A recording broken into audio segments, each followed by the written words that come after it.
அதாவது கேரளாவை சேர்ந்த நிமிஷா பிரியா தற்பொழுது தற்காலிகமாக மரண தண்டனையிலிருந்து அவர் தப்பி இருக்கின்றார். தூக்கு தண்டனையிலிருந்து தப்பி இருக்கின்றார். ஏனென்றால் ஜூலை 16ஆம் தேதி அவர் தூக்கிலிடப்படுவதாக இருந்தது, மரண தண்டனை வழங்கப்படுவதாக இருந்தது ஏமன் நாட்டில்.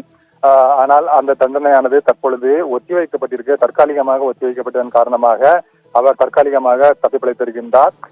இந்த நிலையில்தான் இந்த விவகாரம் தொடர்பாக உச்ச நீதிமன்றத்தில் மீண்டும் முறையிடப்பட்டது.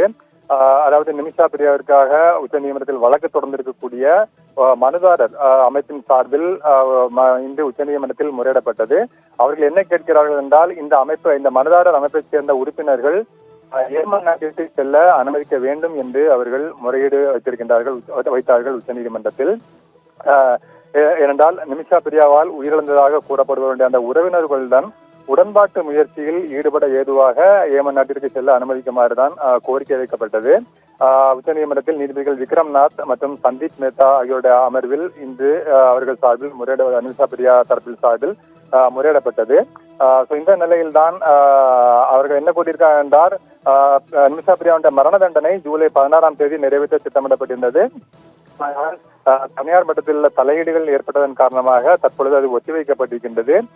ஷரியத் சட்டத்தின்படி பாதிக்கப்பட்டவருக்கு மன்னிப்பு வழங்குவதற்காக அந்த உயிரிழந்த அந்த நபருடைய குடும்பத்தினருடன் செவிலியருடைய தாயார் தற்பொழுது பேச்சுவார்த்தை நடத்தி வருவதாகவும் தெரிவிக்கப்பட்டு இந்த நிலையில்தான் இந்த மனுதாரர் அமைப்பினுடைய உறுப்பினர்கள் பாதிக்கப்பட்டவனுடைய குடும்பத்தினோட, அதாவது அந்த உயிரிழந்த நபரின் குடும்பத்தினருடன் பேச்சுவார்த்தை நடத்த ஏமனுக்கு செல்ல அனுமதிக்க வேண்டும் என்று நீதிமன்றத்தில் கோரிக்கை வைக்கப்பட்டது.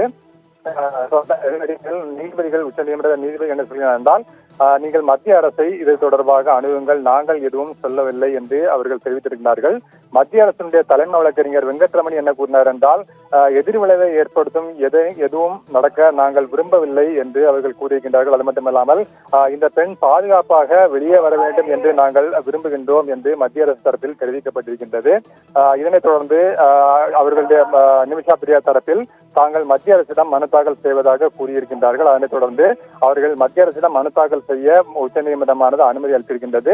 அவர்கள் மனு தாக்கல் செய்யும் பட்சத்தில் மத்திய அரசு அதனை உரிய நடைமுறைகளின்படி பரிசீலனை செய்யலாம் என்று உச்சநீதிமன்றம் அனுமதி அளித்திருக்கின்றது. எனவே மரண தண்டனை எதிர்கொண்டிருக்கிற நிமிஷா பிரியா தூக்கு தண்டனை அவருக்கு மரண தண்டனை நிறுத்தி வைக்கப்படுமா, ரத்து செய்யப்படுமா என்பது தொடர்ந்து கேள்விக்குறியாக இருந்து கொண்டிருக்கின்ற சூழ்நிலையில் மத்திய அரசு இதில் என்ன நடவடிக்கை எடுக்கப் போகிறது என்பதை பொறுத்திருந்தான் பார்க்க வேண்டும் நாம்.